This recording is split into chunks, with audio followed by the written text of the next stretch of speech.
जीवेत शरद शतम, पश्येत शरद शतम, श्रवणेत शरद शतम। 100 साल तक आप जिएं, 100 साल तक आप अच्छे से देख पाएँ, 100 साल तक आपकी सुनने की क्षमता जो है वो बनी रहे। नमस्कार दोस्तों, मैं वेदराज गौतम आचार्य स्वागत करता हूं दुर्गा आयुर्वेद भवन के आज के इस वीडियो में। और आज हम बात करेंगे कि जो हमारे बड़े बुजुर्ग हमें आशीर्वाद देते थे कि आप 100 वर्ष तक जीवित रहें, 100 वर्ष तक हष्ट पुष्ट और स्वस्थ रहकर जीवित रहें, ऐसा आज के समय में क्यों नहीं हो पा रहा है, क्या कारण है और किस प्रकार हम जो ये हमारे बड़े बुजुर्ग हमें आशीर्वाद देते थे इसको हम किस प्रकार साकार कर सकते हैं, किस प्रकार फलीभूत कर सकते हैं, या क्या ऐसे कारण हैं जो ये नहीं हो रहा है। देखिए, आयुर्वेद में जो मनुष्य की संपूर्ण आयु, जो पूर्ण आयु मानी गई है वह 100 वर्ष मानी गई है। और 100 वर्ष का तात्पर्य यह नहीं है कि 100 वर्ष वह शुरू के 30, 40, 50 साल ठीक रहे और बाद में बड़े मुश्किल से अपने दिन काट करके 100 वर्ष पूरा करे, ऐसा नहीं है। 100 वर्ष पूर्ण आयु का मतलब है कि 100 वर्ष तक वह अपना अच्छे से जो भी उसकी दैनंदिन नित्य क्रियाएं होती हैं वह स्वयं अपने सारे कार्य करने में व्यक्ति सक्षम रहे और उसकी सभी इंद्रियाएं, ज्ञानेंद्रिय, कर्मेंद्रिय सभी अपने विषय ग्रहण करने में सक्षम रहें और वह उसकी सुनने, बोलने, देखने की क्षमता बरकरार रहे और वह किसी पर डिपेंडेंट ना हो, किसी पर आश्रित ना हो। तो अब हम इसके कारणों पर चर्चा करेंगे कि ऐसा क्यों नहीं हो पा रहा है, क्या कारण है कि मनुष्य 100 वर्ष तक, जैसा हमारे शास्त्रों में लिखा हुआ है कि वह निरोग होकर जिए, तो ऐसा क्यों नहीं हो पा रहा है। मेरी आपसे रिक्वेस्ट है कि आप वीडियो को अंत तक अवश्य देखिएगा और इस वीडियो को शेयर भी कीजिएगा। यदि चैनल को सब्सक्राइब नहीं किया गया है तो चैनल को सब्सक्राइब करिए ताकि आपको इस प्रकार की वीडियो आती रहें और आप उसका लाभ उठाते रहें। देखिए, आयुर्वेद में लिखा हुआ है कि जो 100 वर्ष की जो आयु है उसको 10 विभागों में विभाजित किया गया है कि हर 10 वर्ष के अंतराल पर हमारे शरीर में कुछ बदलाव होते हैं और हर एक जो अवस्था है, जो 100 वर्ष की जो आयु है उसको 10 अवस्थाओं में विभाजित किया गया है। जैसा कि बताया गया है कि बाल्यम वृद्धि छवि मेधा, त्वक दृष्टि शुक्र विक्रमौ, बुद्धि कर्मेंद्रियाणाम चेतो दशतो हर्षेत। यानी कि बाल्यम वृद्धि छवि मेधा, ये कुछ अवस्थाएं होती हैं। जैसे पहले 10 वर्ष जो होते हैं, जन्म से लेके 10 वर्ष तक की जो अवस्था होती है वह बाल्यकाल होती है।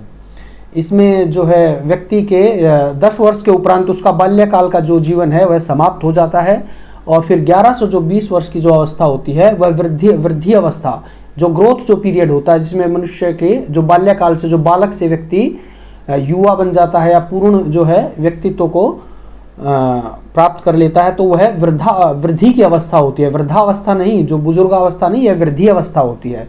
बाल्य वृद्धि छवि मेधा।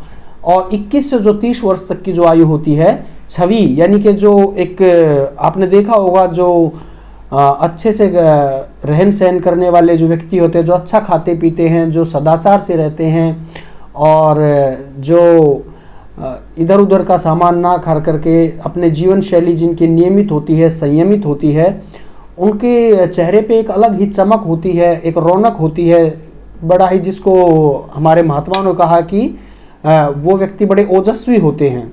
उनके जो चेहरे और शरीर से तेज एक मालूम होता है, एक विशिष्ट प्रकार का उसमें तेज होता है। तो उसको जो वृद्धि होती है वह 21 से 30 वर्ष तक होती है। इसको जो छवि होती है हमारे शरीर की वह बनती है। उसके बाद मेधा यानी 31 से 40 वर्ष तक की जो आयु होती है वह 31 वर्ष में जो हमारी सीखने की जो क्षमता होती है, जो इंटेलेक्चुअल पावर होती है, वह धीरे धीरे 40 वर्ष तक समाप्त हो जाती है। यानी कि जो भी व्यक्ति कोई नई चीज़ है वह 40 वर्ष तक ही सीख सकता। उसके बाद कोई भी विषय ग्रहण करने में, नई चीज़ सीखने में बड़ी कठिनाई होती है।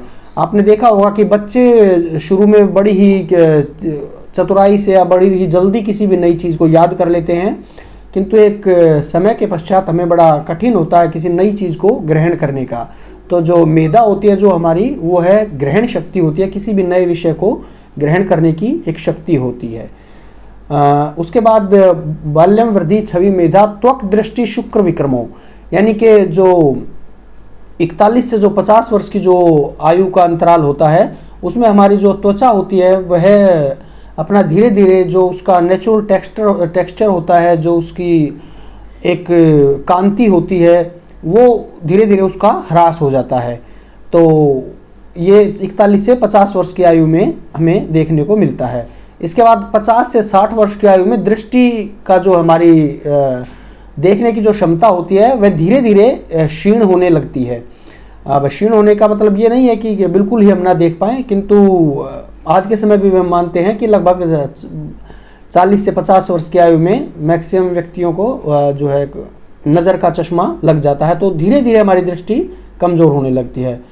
दृष्टि के बाद आता है शुक्र धातु, यानी कि जो 60 से 70 वर्ष की जो आयु होती है उसमें हमारी शुक्र धातु का क्षय होता है।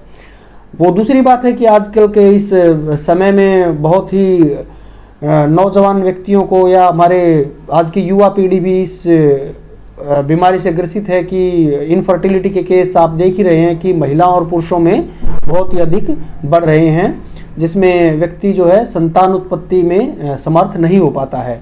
किंतु हमारे आयुर्वेद में लिखा हुआ है कि 70 वर्ष तक का जो व्यक्ति होता है वह भी संतान उत्पन्न करने में समर्थ होता है। और इसमें हमारे वाजीकरण के जो अध्याय में लिखा हुआ है कि जीर्यत्ते अपि शयम शुक्रम फलवदयेन दृश्यते, यानी कि हालांकि शरीर के जीर्ण होने पर, थोड़ा सा कमजोर होने पर उसकी शुक्र धातु का तो क्षय हो जाता है, किंतु जो भी उसकी शुक्र धातु शरीर में रहती है वह फलवदयेन दृश्यते, वह संतान उत्पन्न करने में समर्थ होती है। तो ये इस परिप्रेक्ष्य में हो सकता है उनका स्पर्म काउंट तो कम हो गया हो, किंतु जो भी उसकी जो शुक्र धातु है वह उपयोगी है, संतान उत्पादन करने में समर्थ होती है। तो ये शुक्र धातु का जो समय बताया गया वह 61 से 70 वर्ष के बीच बताया गया है। उसके बाद शुक्र के बाद होता है विक्रमो, यानी कि जैसे कोई पराक्रम करना या फिर जो है व्यक्ति के अंदर एक लड़ने की क्षमता, या फिर जो कहते हैं कि भाई अपने सारे शारीरिक क्रियाएं वह अच्छे से कर सकता है, वह कोई भी साहसिक कार्य कर सकता है। हमने पुराने अपने इतिहास में भी देखा है कि जो सैनिक होते थे वह 18-20 वर्ष से लेकर के और 70-80 वर्ष तक के भी युद्ध लड़ने के लिए जाते थे।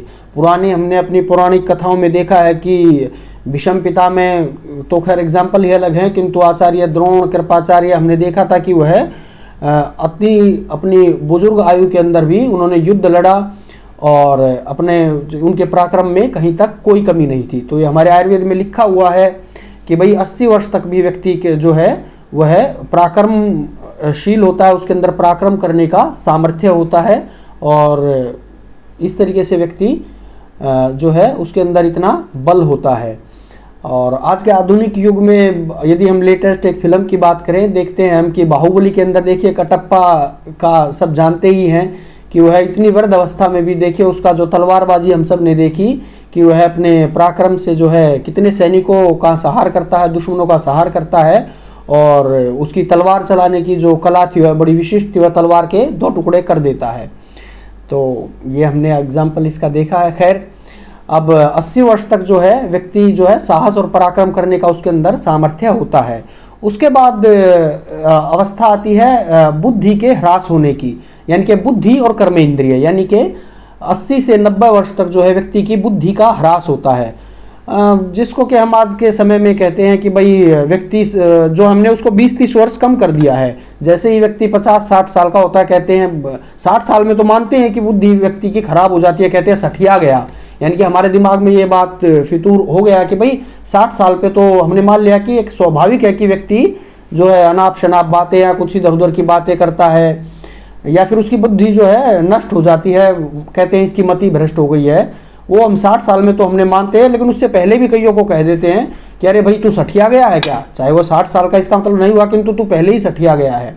तो ऐसा नहीं है, पहले जो बताया गया वह जो 80 से 90 वर्ष के में उसकी बुद्धि का ह्रास होने का मतलब ये नहीं है जैसे कि मैं आपको बता रहा हूँ कि वो अनाप शनाप बोले या फिर वो कोई इस तरीके की, किंतु उसकी जो ज्ञानेंद्रिय होती हैं, जो सूंघने की जो क्षमता होती है, जो देखने का जो क्षमता होती है, सुनने की जो क्षमता होती है, जो हमारी ज्ञानेंद्रिय हैं, जो हमारी जीवा के द्वारा जो रस का जो हमें ज्ञान होता है, वह थोड़ा सा न्यून हो जाती हैं, वह उनका भली प्रकार से उनको ज्ञान नहीं कर पाता है। तो इसका मतलब कि ये बुद्धि ह्रास होने का मतलब कि ये है कि हमारी कर्मेंद्रियों का ह्रास हो जाना। और इसके बाद जो 90 से 100 वर्ष तक की जो आयु होती है उसको हमने कहा था शुक्र बुद्धि कर्म इंद्रियाणाम, यानी कि जो हमारी लास्ट की जैसे मैंने बताया कि बुद्धि के बाद जो हमारी कर्म इंद्रियां हैं वह धीरे धीरे उनका ह्रास हो जाता है। इस प्रकार से जो है 100 वर्ष तक व्यक्ति अपने सारे काम करता है और ये धीरे धीरे इस अवस्था को वह वृद्धा बाल्यकाल से लेकर के धीरे धीरे इस 100 वर्ष तक उसके शरीर में यह लक्षण परिलक्षित होते हैं। किंतु यदि अब आज के परिप्रेक्ष्य में हम बात करें, क्या इस तरीके से ही हमारा बाल्यकाल 10 वर्ष तक 20 वर्ष तक वृद्धि हो रही है जैसा मैंने आपको बताया, क्या आज के समय में ऐसा ही हो रहा है? तो जवाब हम सब जानते हैं कि नहीं, ऐसा नहीं हो रहा है। यह पहले से ही बड़े ही जल्दी हमारे जीवन में ये सब लक्षण आ रहे हैं। और यदि एक ग्लोबल इंडेक्स या फिर इंडिया का एक जो है लाइफ एक्सपेक्टेंसी जो देखी जाए तो आज के समय में कुछ वर्षों पहले तक वह 60 वर्ष थी, अब कुछ थोड़ा इंफ्रास्ट्रक्चर या फिर लोगों की जागरूकता से लगभग 65-67 वर्ष जो है अपने भारतवर्ष में व्यक्तियों की एक लाइफ एक्सपेक्टेंसी है कि भाई इतने वर्ष तक व्यक्ति जो है, हमारे एक एवरेज जो एज है वह हिंदुस्तान में लगभग 65 से 67-68 वर्ष है। तो ऐसा क्या कारण है कि वो जो व्यक्ति की हमारी जो आयु है, जो आयुर्वेद में हमें बताई गई है कि जो 100 वर्ष तक जीवेत शरद शतम, यानी कि और हम कहते भी थे कि जो शरद ऋतु होती है उसके अंदर हमारा जो पावन पर्व दीपावली का आता है, और हम कहते भी हैं अक्सर कि भाई वो 100 दिवाली उसने देखी हुई है, तो एक बड़े ही एक गर्व का विषय होता है कि वो उसने 100 वर्ष तक वह जीवित रहा है। तो ऐसा क्या कारण हो गए हैं, ऐसी क्या स्थितियां बन गई हैं, ऐसी क्या परिस्थितियां बन गई हैं कि व्यक्ति 100 वर्ष तक जीवित नहीं रह पा रहा है, या उसके जीवन शैली, खान पान, रहन सहन, इस प्रकार के क्या उसके मानसिक या भौगोलिक या उसके एनवायरनमेंट में से किस प्रकार के उसके वातावरण में बदलाव हो गए हैं कि यह स्थिति आज बहुत ही विरले ही हमें देखने को मिलती है। तो हम अभी आगे इस पर चर्चा करेंगे कि ऐसा हमें जीवन में किस प्रकार अपनी जीवन की विभिन्न अवस्थाओं में किस प्रकार हमारा रहन सहन और खान पान होना चाहिए। देखिए दोस्तों, अब अगर यदि मैं आपको एक विषय पर चर्चा करूं, तो यदि आज के समय हमसे कोई कहे या हम अपने बच्चों को यदि कहें कि भाई हम अपने स्कूल में 5 किलोमीटर पैदल चलकर जाते थे, तो कहेंगे नहीं, ऐसा तो कैसे संभव हो सकता है। और आज के समय हमने देखा होगा स्कूल की दूरी चाहे 1 या 2 किलोमीटर है, वो कैब से हमेशा स्कूल जाते हैं, सिर्फ गली के कोने तक हम उनको कैब में बैठा करके और आ जाते हैं और कैब से ही वह स्कूल आते हैं। बाहर गलियों में खेलना इधर उधर वो तो सब बंद हो ही गया है। और जैसा कि हमने अपना जीवन जिया है, मैं अपने जीवन बता रहा हूँ कि जो 35 से 50 वर्ष तक के जो हमारे भाई और साथी हैं, उन्होंने अपने जीवन में यह चीज़ें देखी हैं कि भाई पैदल चल रहे हैं 5-7 किलोमीटर सुबह शाम, और पेड़ों पर चढ़ रहे हैं, नदियों में नहा रहे हैं, वृक्षों पर चढ़कर फल खा रहे हैं। वह आज की जो हमारी पीढ़ी है उनके लिए यह बात बड़ी ही मुश्किल हो गई है इसको यकीन करना। हम कहें कि भाई, और हमने जब सुना था अपने, जब हम बच्चे थे तो हमारे माता पिता हमें कहते थे कि जब स्कूल इतने नहीं होते कि हम 10 किलोमीटर पैदल चल करके स्कूल जाते थे। हमने लाल बहादुर शास्त्री जी का तो सुना ही है कि वह नदी पार करके देखिए स्कूल में पढ़ने जाते थे। आज के बच्चों को यदि समय हम कहें कि भाई इतने कष्ट करके जो उन्होंने पढ़ाई की, तो उनके लिए तो बड़ा मुश्किल है ये बात यकीन करना। इतना ही बड़ा मुश्किल हो जाता है जैसे आज हम किसी को कहें कि भाई कभी अफगानिस्तान भी हमारे हिंदुस्तान का हिस्सा था, तो हमें बड़ा अजीब लगता है ये बात पे यकीन करना। तो खैर ये दूसरा एक मैटर है, किंतु बच्चों को ये बड़ा मुश्किल होगा यदि हम उनको कहें कि भाई व्यक्ति पहले 30 किलोमीटर साइकिल चला करके अपने काम पर जाते थे। आज के समय में तो बच्चे जो है ये उनको यदि आधा किलोमीटर भी जाना होगा तो स्कूटी बाइक लेकर के हमेशा निकलते हैं, वो आधा किलोमीटर भी पैदल नहीं चलते हैं। और यदि ज़्यादा दूरी पे जानी हो तो हमेशा 30-40 किलोमीटर जाना हो तो स्कूटी या 2 व्हीलर नहीं, वो 4 व्हीलर से जाते हैं। और किसी समय में देखिए 30-40 किलोमीटर व्यक्ति अपने काम पर साइकिल आदि से जो है ये दूरी तय करते थे। तो अब लेकिन जो आने की मैं अब आगे की जो मैं स्थिति आपको बता रहा हूँ वह और भी भयानक है दोस्तों। क्योंकि देखिए हमें तो पता है कि भाई ये स्थिति ऐसे होती थी कि भाई व्यक्ति पैदल चलते थे, पैदल जाते थे, साइकिल चलाते थे, इस तरीके। किंतु जो अब हमारे जो बच्चे हैं वह सिर्फ एक कमरे में कैद होकर रह गए हैं। वह मोबाइल पर विभिन्न प्रकार के पबजी आदि गेम देखते हैं और हमेशा लैपटॉप या कंप्यूटर पर लगे रहते हैं। और ये कोरोना महामारी कुछ इस प्रकार से आ गई है कि अब तो सबको पिछले 2 साल से बच्चे कैद ही हैं। जो नए बच्चे थे जिनको स्कूल जाना था वो तो स्कूल का मतलब यही हो गया कि भाई एक ऑनलाइन क्लास होगी, सुबह 9-10 बजे जो भी 2 घंटे मैडम आएंगी पढ़ाएंगी और बस यही स्कूल होता है। उनके दिमाग में तो ये प्रिंट हो ही गया और बचपन में जो चीज़ दिमाग में प्रिंट हो जाती है उसको निकालना बड़ा मुश्किल हो जाता है। आप देखते हैं आगे कैसे उनको होगा कि स्कूल ये अपना मोबाइल लैपटॉप पर नहीं बल्कि स्कूल एक अलग ही व्यवस्था प्रणाली, शिक्षा प्रणाली हमारी अलग ही है। तो और एक दूसरी बात जो ये है कि जो आज के बच्चे देखिए, हम यदि कहें कि भाई आप गुड़, चना, पनीर, गन्ना, शक्कर, घी, मिठाई इस तरीके की यदि चीज़ें खाएं तो आज के बच्चे को तो लगता है कि जैसे हम उनको पता नहीं है किस तरीके की चीज़ें कर रहे हैं कि ये क्या आपको खाने के लिए दे रहे हैं। हाँ, उनको macaroni, pizza, burger, chocolate, ice cream, ओएस, कुरकुरे, चिप्स, चाउमीन, पता नहीं किस किस तरीके की चीज़ें हैं, वह उनमें उनका बड़ी दिलचस्पी और रुचि रहती है, वही वह खाकर अब बड़े हो रहे हैं। तो हम तो उनको आज के समय में कह सकते हैं कि भाई हमने तो ये चीज़ें नहीं खाई और ये स्वास्थ्य के लिए हानिकारक है। वो यकीन करें ना करें खैर, लेकिन आने वाले 20 साल बाद आप देखिए कि क्या होगा, स्थिति कैसे होगी। वह अपने बच्चों को किस प्रकार कहेंगे कि भाई ये चीज़ें आप मत खाइए, हमने अपने जीवन में यह कभी नहीं खाई। वो तो एग्जाम्पल वो तो कहेंगे कि नहीं भाई हमने भी खूब खाई है और हम तो यही खाकर बड़े हुए हैं। तो वो अपने बच्चों को किस प्रकार कहें, आगे तो स्थिति और भी भयंकर होगी। आने वाले समय में जब और जो 20 साल बाद जो बच्चे पैदा होंगे उनको कौन कहेगा कि आप ये चीज़ें मत खाइए, क्योंकि वो कहने वाले हैं वो तो वही चीज़ खा करके बड़े हो रहे हैं। तो ये जो स्थिति है ये बड़ी गंभीर होगी। तो चलिए मैं आपको बताता हूँ कि जीवन में हमें किस प्रकार की अपनी जीवन शैली रखनी चाहिए जिससे कि हम अपनी जो आयुर्वेदोक्त और जो हमारे शास्त्रोक्त जो है कि हम व्यक्ति को 100 वर्ष की जीवन जीने का वह अधिकारी है, बशर्ते कि वह कोई जन्मजात किसी रूप से विकृत ना हो, कोई ऐसी विकृति लेकर पैदा ना हो, तो वह 100 वर्ष जीने का अधिकारी है। हाँ, यदि बीच में यदि कोई बीमार होता है तो उसके लिए आयुर्वेद जैसा एक दिव्य ज्ञान हमारे पास है, वह अपनी व्याधि को उस आयुर्वेद औषधियों द्वारा उसको ठीक कर सकता है और अपने जीवन को पूर्ण रूप से जी सकता है। तो जैसे कि मैंने शुरू में अपनी 10 अवस्थाएं बताई है कि जीवन में ये 10-10 साल के अंदर हमारे जीवन के अंदर यह ह्रास होता है, यह जो है एक शरीर के अंदर बदलाव होते हैं। तो इन बदलावों को हम किस प्रकार से करें कि यह अपने समय पर ही हो, उससे पहले ना हो। तो शुरू के जो 10 वर्ष मैंने बताए हैं वह बाल्यकाल के हैं, यानी 1 से 10 वर्ष जो होता है वह बाल्यकाल माना गया है। तो इस अवस्था में बच्चे को हमेशा जो है यदि कोई उसको व्याधि होती है तो इसमें कुछ आयुर्वेद में विशिष्ट प्रकार की दवाइयाँ बताई गई हैं कि उनका सेवन, या फिर व्याधि न भी हो तो उसकी संपूर्ण ग्रोथ के लिए उन चीज़ों का अधिकतर सेवन करना चाहिए। अधिकतर सेवन करने से मेरा तात्पर्य यह नहीं है कि आपको 10 वर्ष तक वही चीज़ खिलानी है, किंतु आपको इन चीज़ों पर जो है उसका विशेष ध्यान रखना है।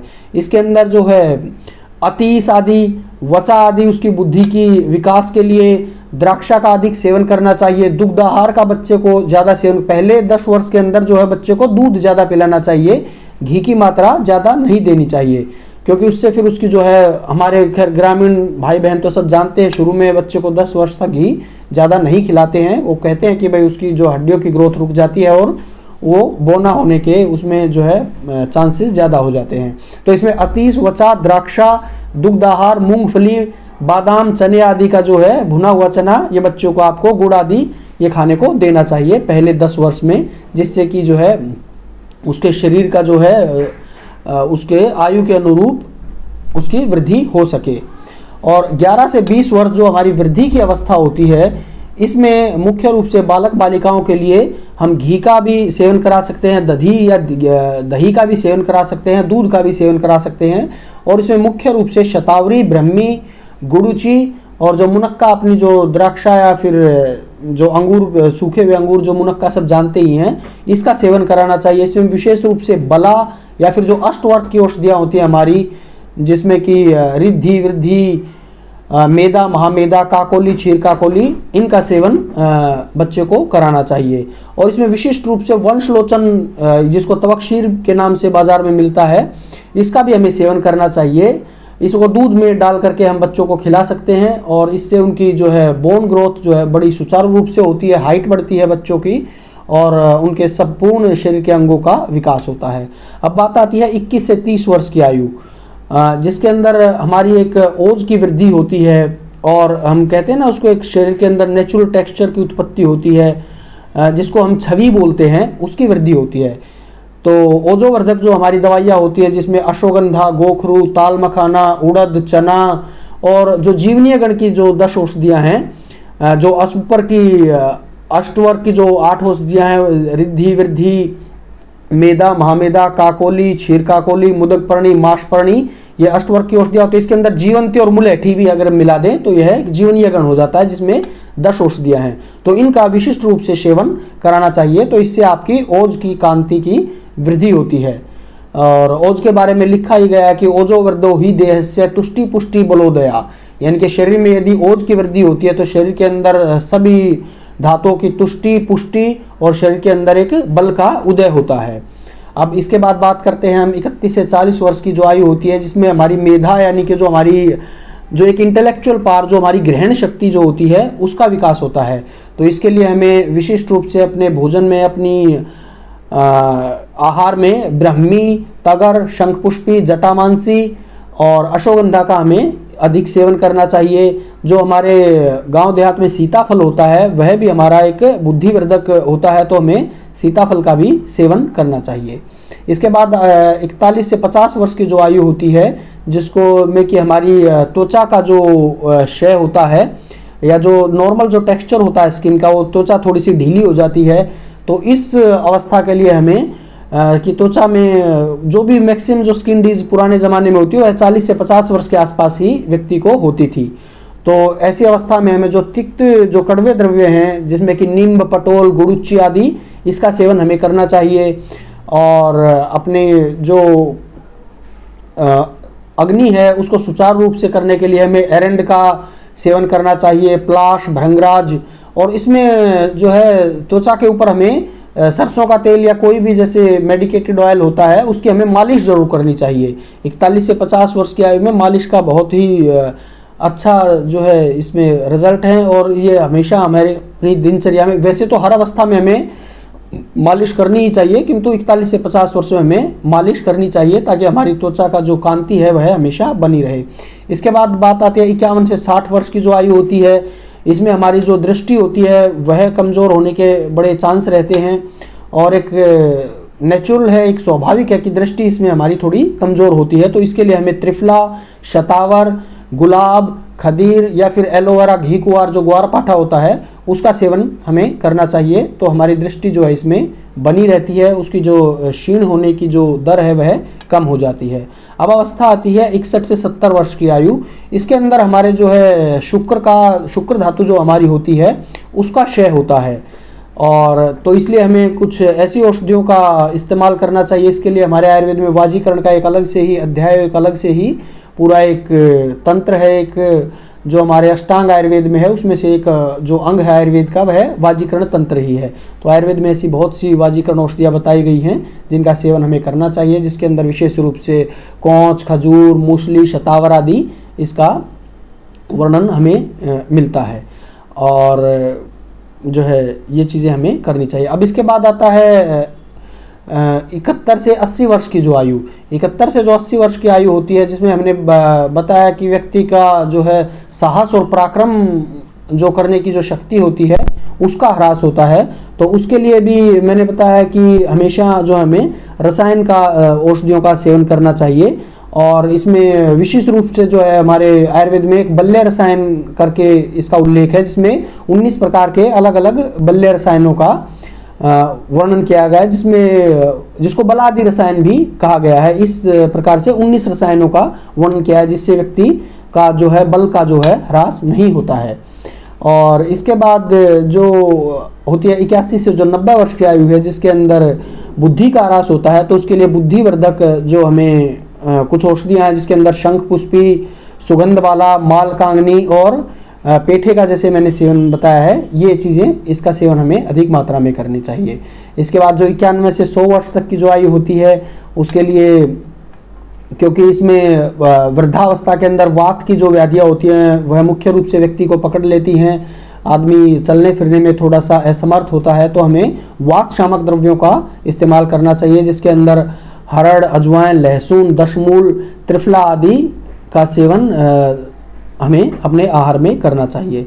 तो मैंने आपको बताया है कि हर 10 वर्ष में किस प्रकार से हमारे शरीर में क्षय होता है और उस हर 10 वर्ष में हमें किन किन वस्तुओं का सेवन करना चाहिए।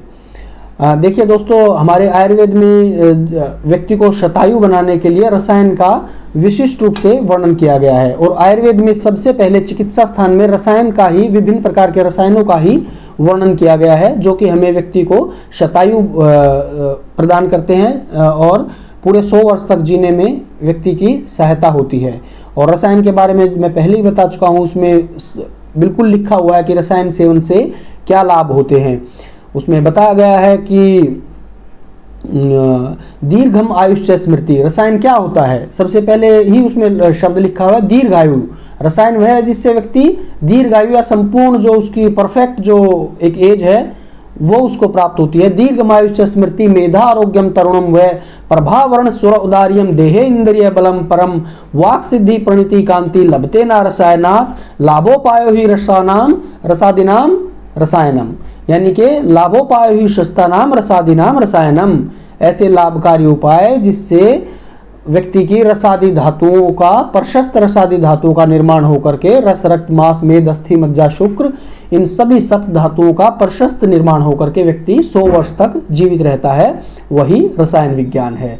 हमने हर अवस्था के लिए, आप सब लोगों के लिए अलग अलग रसायनों का निर्माण किया गया है जो कि 10 वर्ष तक की आयु तक, 11 से 20 वर्ष, 21 से 30 वर्ष, ऐसे विभिन्न रसायनों का निर्माण हमने यहाँ पर दुर्गा आयुर्वेद भवन में किया है। और यदि आपको कोई समस्या हो तो आप मुझे कमेंट करके पूछ सकते हैं कि किस अवस्था में आपको कौन सा रसायन इस्तेमाल करना है, और या आप आकर मुझसे मिल सकते हैं, कमेंट में अपनी कोई भी क्वेरी मुझसे पूछ सकते हैं। तो मैं आशा करता हूं कि मेरी दी हुई जानकारी से आप लाभान्वित होंगे और आप 100 वर्ष तक निरोग होकर अपनी इस संपूर्ण आयु को प्राप्त करेंगे। धन्यवाद।